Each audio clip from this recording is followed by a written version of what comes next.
Friends, தொடர்ந்து நம்ம தேவ பயத்தை குறித்து பார்த்து கொண்டே இருக்கிறோம். இன்னைக்கு சங்கீதம் 91வது அதிகாரம் 5வது வசனம். இரவில் உண்டாகும் பயங்கரத்திற்கும் பகலில் பறக்கும் அம்புக்கும் இருளில் நடமாடும் கொள்ளை நோய்க்கும் மத்தியானத்தில் பாழாக்கும் சங்காரத்திற்கும் பயப்படாதிருப்பாய். நம்ம இது போன வசனத்துடைய தொடர்ச்சி, நேற்று பார்த்த காரியங்களுடைய தொடர்ச்சி. உன்னதமானவரின் மறைவிலிருந்து சர்வ வல்லவருடைய நிழலில் தங்கி வலது பக்கத்தில் அவர் நிழலாய் இருந்து அவர் சிறகுகளால் நம்மை மூடி செட்டைகளினால் மறைக்கிற ஒரு மனுஷன் ஏன் இவ்வளவு ப்ரொடெக்ஷன் தேவன் கொடுக்குறார் அப்படின்னு பார்த்தோம் அப்படின்னா, கர்த்தர் நம்ம பக்கத்தில் நிற்கிறாரு, அவர் சிறகால மூடிட்டாரு, அவருடைய செட்டைகளின் கீழே நம்ம வந்துட்டோம், கர்த்தர்கிட்ட வந்துட்டோம். இனி நம்ம வாழ்க்கையில் பிரச்சனையே இல்லைன்னு ஒருத்தர் முடிவு செய்ய முடியாது. இவ்வளவும் தேவன் பண்ணினதுக்கப்புறம் ஒருத்தன் வாழ்க்கையில் என்ன வருது அப்படின்னு பார்த்தீங்கன்னா, இரவில் உண்டாகும் பயங்கரம், பகலில் பறக்கும் அம்பு, இருளில் நடமாடும் கொள்ளை நோய், மத்தியானத்தில் பாழாக்கும் சங்காரம். அப்போ இந்த 4 காரியமும் ஒருத்தர் வாழ்க்கையில் நடக்க தான் செய்து, கர்த்தர் அருகில் இருந்து செட்டைகளெல்லாம் மறைத்ததுக்கு அப்புறமும். அப்போ கர்த்தர் வலப்பக்கத்துல இருந்து நிழலாய் நின்று கொண்டு இருந்த கர்த்தர் ஏன் செட்டைகளால் மறைக்கிறார்? சில நேரம் கண்ணை கட்டி விட்ட மாதிரி இருக்கும் இல்லையா? என்ன பண்ணுறதுனே தெரியாது, சுற்றி சுற்றி பிரச்சனையாக இருக்கும். என்னடா என்ன நடக்குது, எப்படி திடீர்னு வாழ்க்கையில் இப்படி ஒரு குழப்பம் வந்ததுன்னு நம்ம கன்ஃபியூஸ்டாக இருப்போம், நமக்கு ஒன்றுமே தெரியாமல் இருக்கும். ஏன்னா கர்த்தர் அவருடைய செட்டைகளால் நம்மளை மறைத்து இருந்த போது நம் வாழ்க்கையில் இதெல்லாம் ஏற்பட்டிருக்கு. இதெல்லாம் நம்மளை அணுகாதபடி தேவன் என்ன செய்கிறார், நம்மளை காத்திருக்கிறார். பாருங்களேன், இந்த 4 காரியமும் அவர் செட்டைகளை மறைத்து அந்த மறைவில் நம்ம இருக்கும்போது நடந்த காரியம். நீங்கள் பார்த்தீங்கன்னா, எப்போதுமே நம்ம வீட்டில் 2 பிள்ளைகள் இருக்காங்கன்னா 2வது பிள்ளை ரொம்ப செல்லமாக இருப்பாங்க. ஒரு 4 பிள்ளைகள் இருக்காங்க அப்படின்னா அந்த கடைக்குட்டி பிள்ளை ரொம்ப செல்ல பிள்ளையாக இருக்கும்.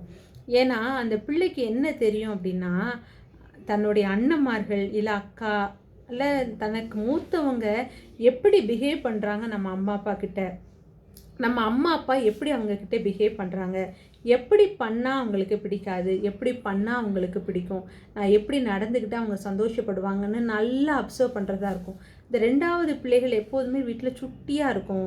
அது நிறைய வாலுத்தனம் பண்ணும். ஆனாலும் பெற்றோர்களுக்கு ரொம்ப பிடித்தமான ஒரு பிள்ளையாக இருக்கும்.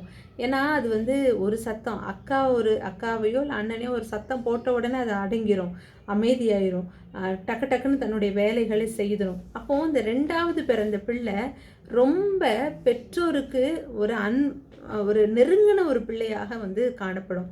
அப்போது இந்த அன்பு தேவனுக்கு எப்படி நம்ம மேலே வந்தது அப்படின்னா, என்னதான் நம்ம சில குறைவுகள் இருக்கிறவர்களாக காணப்பட்டாலும் நாம் கர்த்தருக்கு பயந்து நடக்கிறதுனால அவர் நம்ம மேலே வைத்த அன்பு.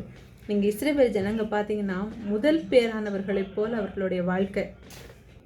இந்த புரோஜனையரான நாம எப்படிப்பட்டவங்கன்னா, அதற்கப்புறம் வந்தவங்க. அதாவது இயேசு கிறிஸ்து தான் முதற் பேரானவர். நான் அந்த ஆங்கிள் இதை நான் சொல்லலை. முதல்ல கர்த்தரால் தேர்ந்தெடுக்கப்பட்ட ஒரு ஜனக்கூட்டம் அப்படின்னா அது இஸ்ரவேல் ஜனக்கூட்டம். அதற்கப்புறம் சேர்த்து கொள்ளப்பட்ட ஜனக்கூட்டம் யாருன்னா, நம்மளை போல புறஜாதிகள் கர்த்தரால் சேர்த்து கொள்ளப்பட்ட ஜனக்கூட்டம். நம்ம மேலே ஏன் கர்த்தருக்கு இவ்வளவு கிருபை? அவங்களுக்கு நியாயப்பிரமாணம், ஆனால் நமக்கு கிருபையின் பிரமாணம். அவங்களுக்கு உடனே நியாய தீர்ப்பு, நமக்கு தயவு, நீடிய சாந்தம், பொறுமை. எதனால் இப்படி அப்படின்னு பார்த்தோன்னா, நமக்கு தேவன் அநேக முன்மாதிரிகளை வைத்திருக்கிறார். வேதத்தை கொடுத்துட்டாரு, சாட்சிகளை கொடுத்துட்டாரு, எது பண்ணால் கர்த்தருக்கு பிடிக்கும், எது பண்ணால் கர்த்தருக்கு பிடிக்காதுன்னு நம்மளுக்கு அநேக உபதேசங்களையும் தேவன் கொடுத்து, வேதத்தை தியானிக்க நிறைய ஊழியர்கள், இப்படி நிறைய கர்த்தர் கற்றுக் கொடுத்து நாம் கர்த்தருக்கு எப்படியெல்லாம் நடந்து கொள்ளணும் அப்படிங்கிறத தேவன் நமக்கு உணர்த்தியிருக்கிறார்.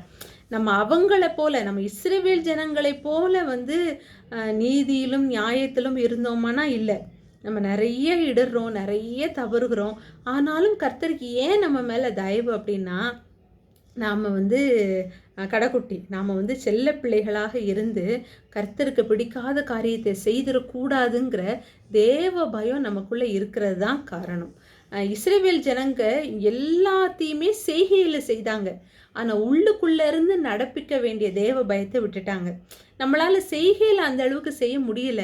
ஆனால் ஐயோ இது கர்த்தருக்கு பிடிக்காதே, நான் ஆலயத்துக்கு போகணுமே, நான் ஜெபிக்கணுமேன்னு நமக்குள்ள அந்த உணர்வு வரும்போது, அந்த உணர்வுக்கு கட்டுப்பட்டு நடந்ததுனால தான் இன்றைக்கும் நம்ம மேலே தேவனுக்கு இரக்கம் வைத்து புறஜாதிகளாகிய நாம் இன்றைக்கும் ரட்சிப்புக்கு நேராக நடத்தப்பட்டு கொண்டு இருக்கிறோம்.